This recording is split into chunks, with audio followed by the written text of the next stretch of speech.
Sheikh, the hadith of Gog and Magog firing arrows in the sky, is it related to nuclear bombing the space and producing electromagnetic pulses? I don't have expertise in military science, so I have to confine myself to say perhaps the interpretation or the explanation of this hadith that Gog and Magog will shoot their arrows up into the sky and they will say, we have killed those who are on earth, now let us kill those who are in the sky above. And Allah will send the arrows back down with blood on them. That perhaps this hadith applies to what the Americans coined Star Wars. Okay? It will be the sending of rockets and missiles up into the sky to try to destroy revolving military platforms up there. I don't know whether I'm using the right terminology because this is not my field of expertise. But I much prefer whether if this question could be posed to a scholar of military science. Yeah. Don't expect Imran Hosein to have all the knowledge in the world now.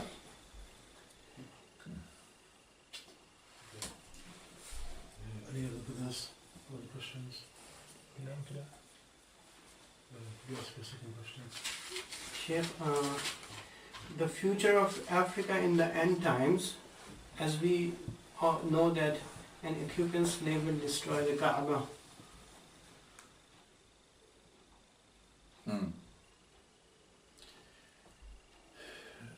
Yes, there is a hadith of the destruction of the Kaaba by people who will come out of Africa. Yes, I know about that. But I don't consider myself competent to comment on that hadith, no, at this time.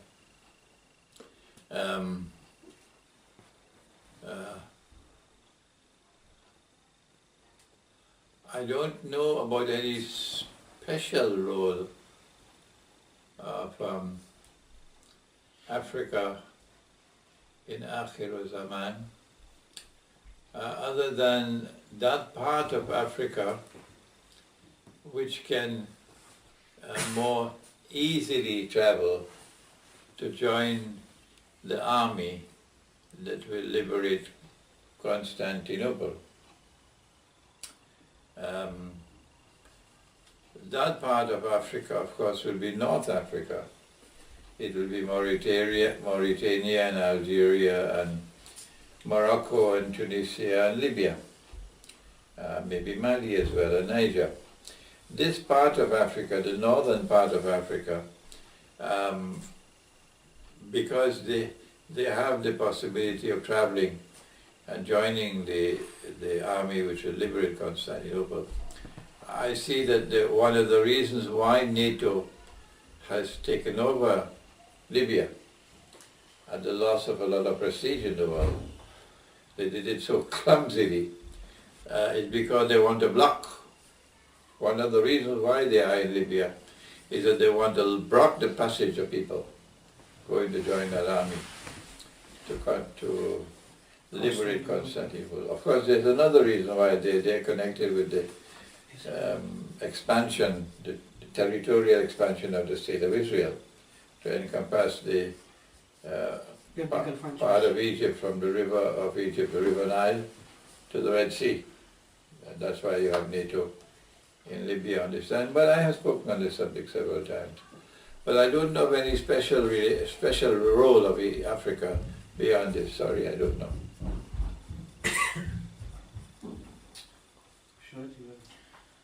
Well, my question is pretty straightforward.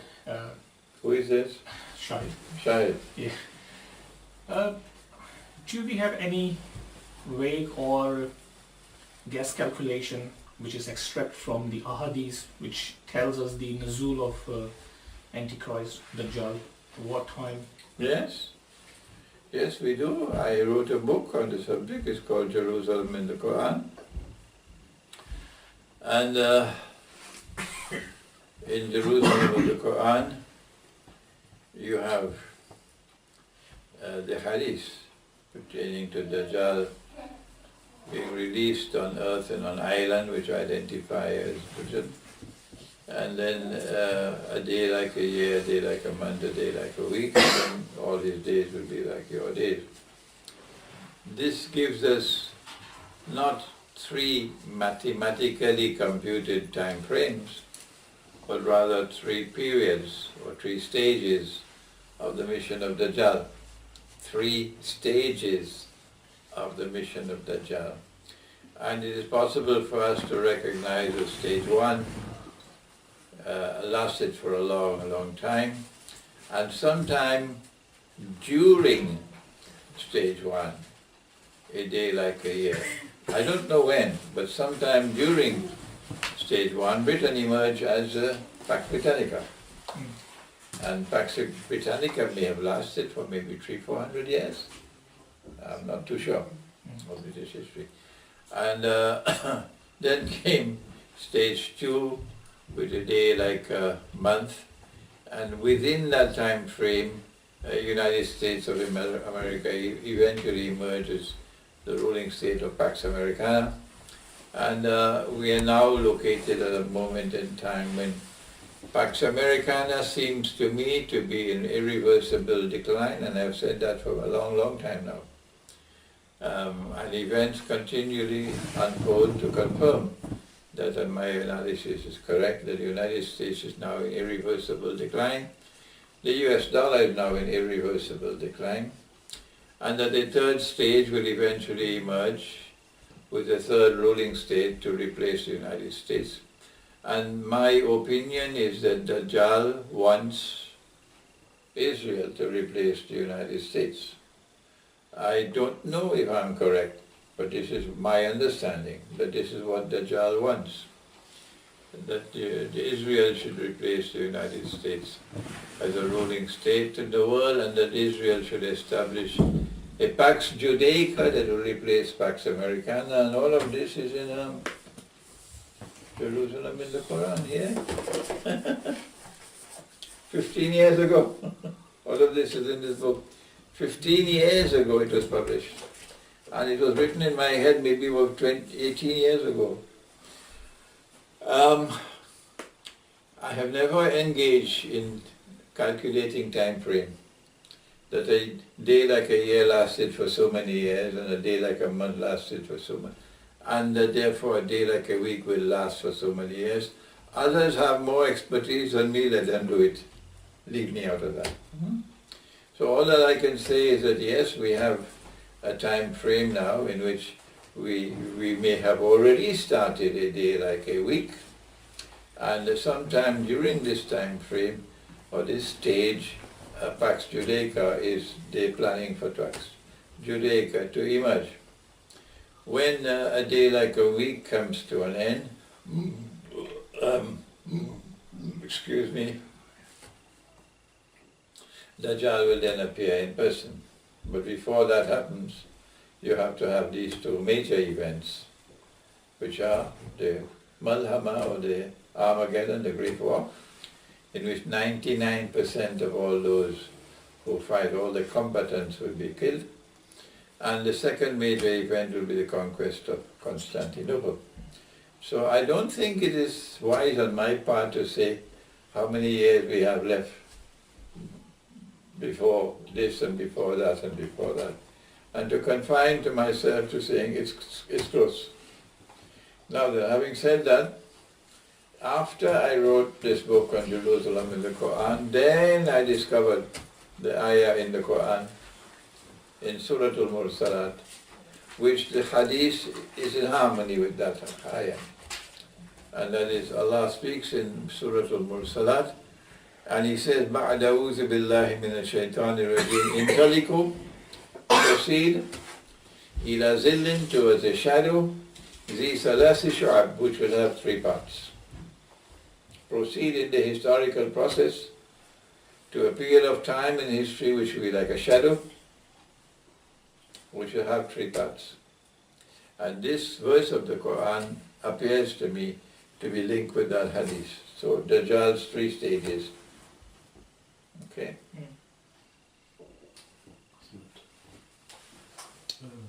Brother, ask a question. Sheikh, Malcolm X said in his days that to the African peoples of America that you're born in a prison. They don't send you to a prison, you are born in a prison. And he also mentioned about a house slave and a field slave. In present scenario, does this not relate to all the Muslims now? Not just the African American people, but to all Muslims are like born in a prison and they're divided into a house slave and a field slave. Those words of Malcolm X are spoken with great insight, yes. And we are today living in worse than a prison really. Oppression is now increasing in the world. And oppression will increase. A prison is a place with oppression, yes, or punishment. But the Prophet ﷺ spoke of constantly increasing oppression, which will increase to such an extent that a man will pass by a grave and he will roll on the grave and he'll say, I wish I were in the grave rather than the dead man. Not for religious reason, but because of biting oppression. So yes, those words of Malcolm X are becoming more and more applicable today. And yes, in the same way that Islam came into the world to produce men, not schoolboys, men.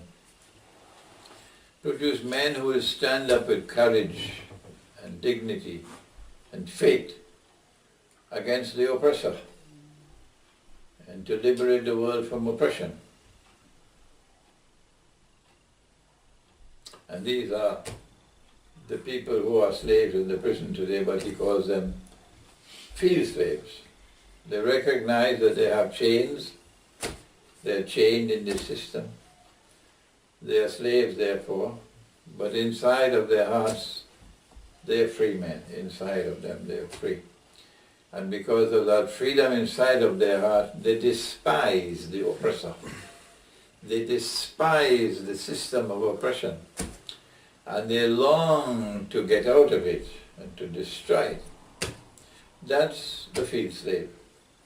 But then you have so many others who say, well, why should I live in Pakistan? It's so poor, miserably poor.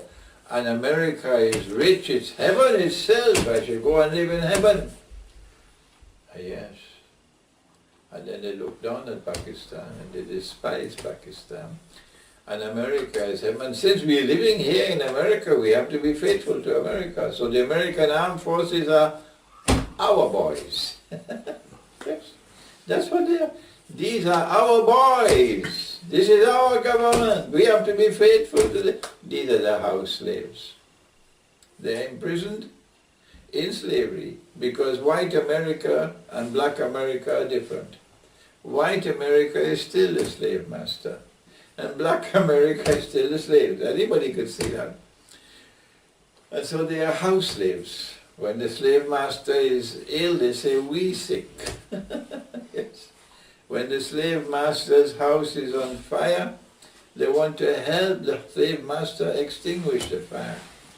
But the field slave says no. When the house master's house is on fire, he prays to God, send a strong breeze, burn it down. That's the kind of Muslims we have today. We have those who are house slaves and those who are field slaves. Correct? I commend you for turning to Malcolm X to teach us that. Okay, Brother Sir.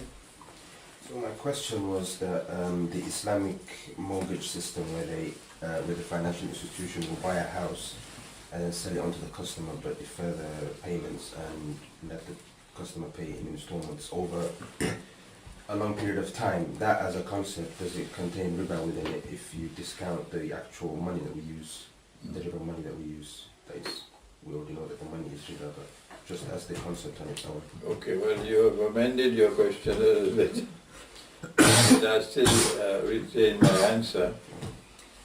Before we can turn to what is today called Islamic finance, finance is a subject in which you study how you can use money. There is another subject which comes before that, and that is what is money.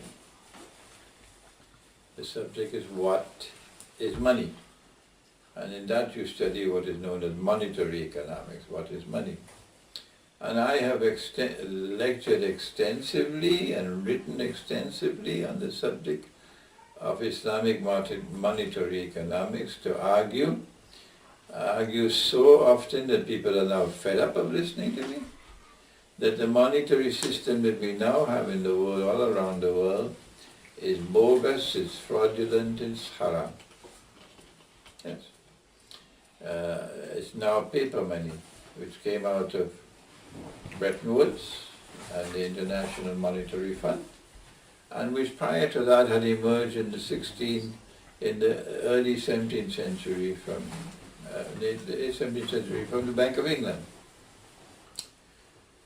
If you agree with me that the money that you're using is bogus and fraudulent and haram, the implication which will follow is that all transactions using this money will all be fraudulent and haram. Good. Having disposed of that, we can now turn. If a house is being sold for 100 dinars, we're not using bogus and fraudulent money. A house is being sold, say, for 1,000 dinars. And a dinar, of course, is a golden coin. A dinar is not made of paper. And you do not have the money to buy the house, cash. If an institution comes along and says, no problem, we will buy the house for you, cash, and we will then sell it to you. And provided that the buyer and the seller are agreed on the selling price, which will involve some measure of profit for the one who bought the house, then this is called a murabaha transaction, where both parties know the measure of profit or the extent of profit. This is a halal transaction, yes, if it is a cash transaction.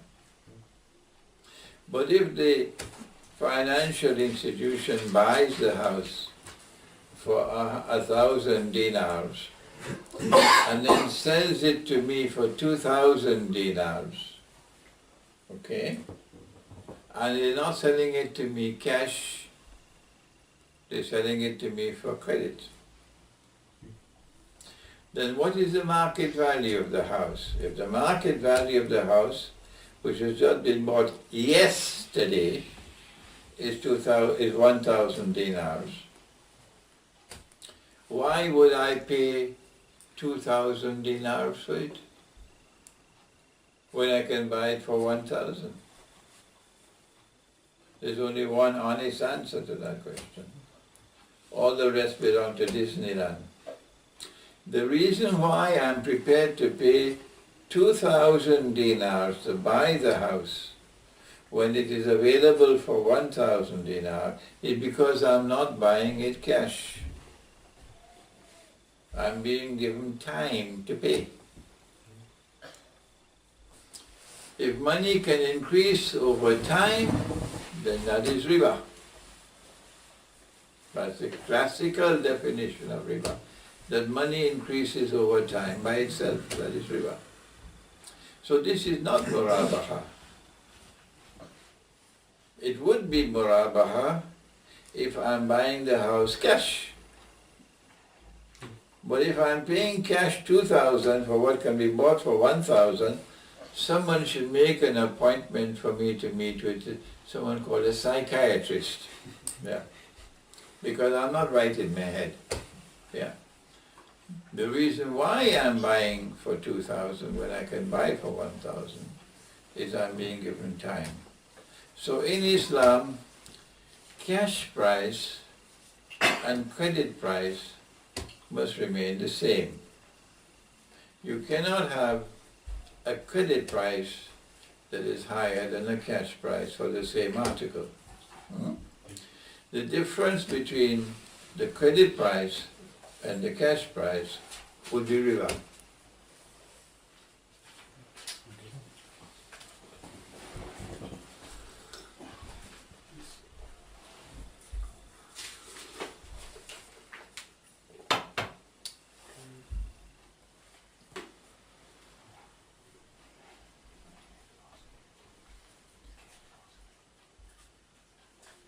Just read out your question, sister. Okay. Sister's Assalamu got. alaikum, Sheikh Imran Hosein. It's an honour to actually meet you. I wanted to ask, with the advent of the cryptocurrencies now on the horizon, how as Muslims are we able to counteract this because money is being taken out of the equation?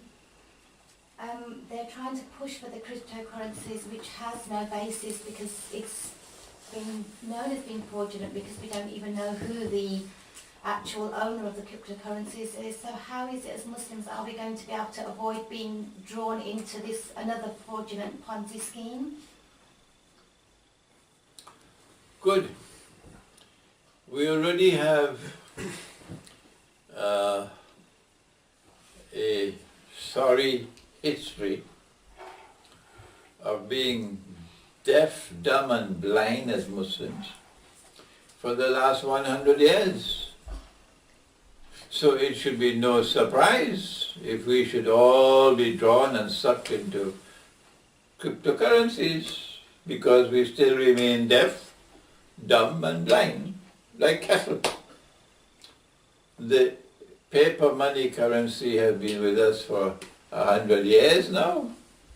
And how few they are in India, how few there were scholars of Islam in India 100 years ago who stood up and declared this is bogus, this is fraudulent, this is haram, don't do it, stay with your gold and silver. They were very few. And their names are now forgotten. Nobody knows them, nobody cares for them. And the establishment, the established ulama, the institutions of learning that we had, they all betrayed us. All of them betrayed us. And so we went into paper money currency, hook, line and sinker. Yes, like a bunch of monkeys or donkeys with no sense in our head. Nobody questioned the International Monetary Fund. Nope. Nobody used the intelligence, the intellect that Allah gave to them. The capacity to think, to look at the articles of agreement of the International Monetary Fund. The Darul Uloom didn't want to see that at all. That doesn't belong to us. That's what the Darul Uloom did. And so we stayed very comfortable with the paper money until we became slaves, which is what we are today. And then when we became slaves, everybody abandoned Pakistan and abandoned Egypt and abandoned Indies. Who wants to live in Jahannam? And everybody come to live in Jannah. Yeah? As the Prophet said that we would do. So now it is almost absolutely certain that the overwhelming majority of the cattle we now have in the world of Islam will all join cryptocurrencies. Yeah, all of them. But there will always be some who want to be faithful to the truth. Yes. Who cannot be bought by not even a mountain of gold, you can't buy them. It is these very few, in the hadith they're said to be 1 in 1,000, who will ask the question, is the cryptocurrency halal or haram? And if you want to know what is halal and haram, where do you start? Is it CNN or the New York Times? Huh? If you want to know what is halal and haram, you go where? First to the book of Allah. Yes. To the Quran. And you ask in the Quran, what is money? And the Quran will tell you that in order for it to be money, it must have intrinsic value. The value of the money must be in the money. Whatever it is, it must have intrinsic value. And then you ask yourself whether paper money has any intrinsic value. No, it does not. Huh? The only value that paper money has is fictitious. Yeah. It's extra outside. Maybe in the pocket of George Soros. So the cryptocurrencies will be even less. Less validity than the paper money as being anything that is money. It's actually bogus and fraudulent and haram, no matter how they try to dress it up with a pagri and a dari and call it by some religious names. The fatwa will come soon enough, yes.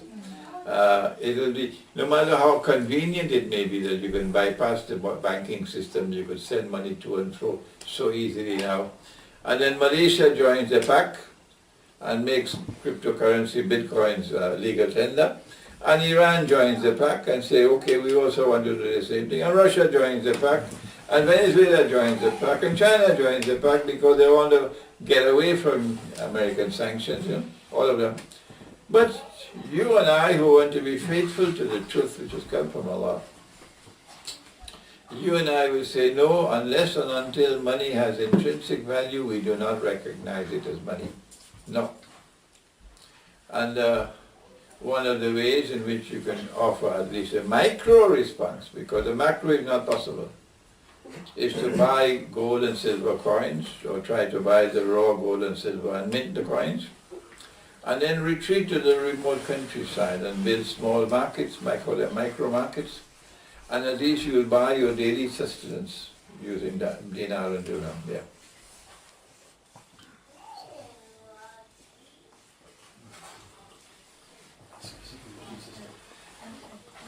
Dear Sheikh, an idea might be because in Russia, I think it's in China rather than Russia, you can actually invest in businesses there and then change your money to gold if you would like. They will exchange your currency to gold.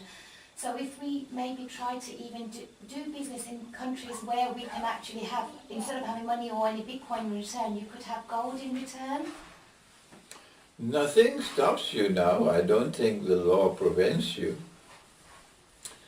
from changing your bogus money and buying gold and silver. I don't think you are prohibited. But to invest in those countries... I do not use the word, I will not use the word invest. You do not invest. You do not invest in money. No. You do not make a business transaction by buying money. No. What you're doing is changing your bogus money to halal money. Yes. That does not qualify as an investment. No. You're not buying gold to see the gold appreciate in value and then you sell the gold and make a profit. No, you're buying gold because you want to conform with what is halal. That is why you're buying gold. So please do not use the word invest or investment when you seek to buy gold and silver, particularly when you're a Muslim. You're buying the gold and silver so long as it is available. You can buy it. But tomorrow I believe that they will make laws prohibiting you from buying gold and silver and from keeping gold and silver. I think around the world the governments will do that. Then what do you do? Did this happen before? Yes. It happened in the United States of America. What did the American government do in 1933? They banned the use of gold as money. You had to sell your gold to the US government at $20 an ounce, and you had a certain amount of time. And if after that they caught you with gold, they could charge you $10,000 in fine and send you to prison for 6 months. Okay? I have a book entitled Prohibition of Riba in the Quran and Sunnah, and in that book you'll see the proclamation of the US government. The gold, not jewelry, gold coins and gold certificates and bullion, to the Federal Reserve at $20 an ounce. They gave the gold and they took the paper. And the smart Americans had shipped their gold to Switzerland. Then what did the US government do? It changed the price of gold from $20 an ounce to $35. meaning it devalued the paper. And then it removed the ban. And the Americans could now buy back their gold. But now, at the end of it, they've lost 41% of their gold. Through this process of devaluing paper money, you're able to have a massive transfer of wealth. But of course, the very learned ministers of finance of Pakistan and the governors of the central bank and the economists in the Ministry of Finance and Ministry of Economic Planning and so on, who got their PhDs in the United States and Britain, they don't know nothing about this. They're just like monkeys selling out Pakistan for all these years, while they have their mansions in Miami and in Los Angeles and so on. They're rich, betraying the people with their PhDs. This is what the money has done. You have ripped off the people. So they can ban the use of gold. They did it already. And when the master, the slave master, lays down the law, all of these chickens will come to roost. All of them will say, okay, we agree. And Pakistan will ban the use of gold, and India will ban the use of gold, and Algeria will ban the use of gold, and Mauritania, everybody. Like a bunch of monkeys. Because they said a girl cannot be married until she's 18. And guess what the bunch of monkeys did? All around the world. But should I say a bunch of jackasses? All around the world. All around the world. The parliament comes, the National Assembly comes, this comes. A girl cannot be married until she's 18. All around the world. This bunch of jackasses. That's what they are. So tomorrow they will ban gold. So even if you bought dinar and dirhams, they'll come to seize it from you. Which is why there's some guidance in Surah Al-Kahf. What is it? Huh? What is the guidance in Surah Al-Kahf? Move to the countryside. Huh? Move to the countryside. With your gold and silver, what do you do? You bury it. Bury it. That's right. That's right. There's so much wisdom in Surah Al-Kahf, because if you bury it and you have a structure built on top of it, when they come with their machines to check for gold underneath the ground, they won't be able to find it. See, Surah Al-Kahf. Yeah. That's my answer to your question, yeah. Okay, brothers and sisters, we're just going to take a 15 minutes break in Q&A, and we'll obviously continue shortly after that. Very good. So I want to make a few more comments on cryptocurrencies and paper money before we turn to another subject. 3 times in the Quran, Allah has prohibited what today is recognized as inflation.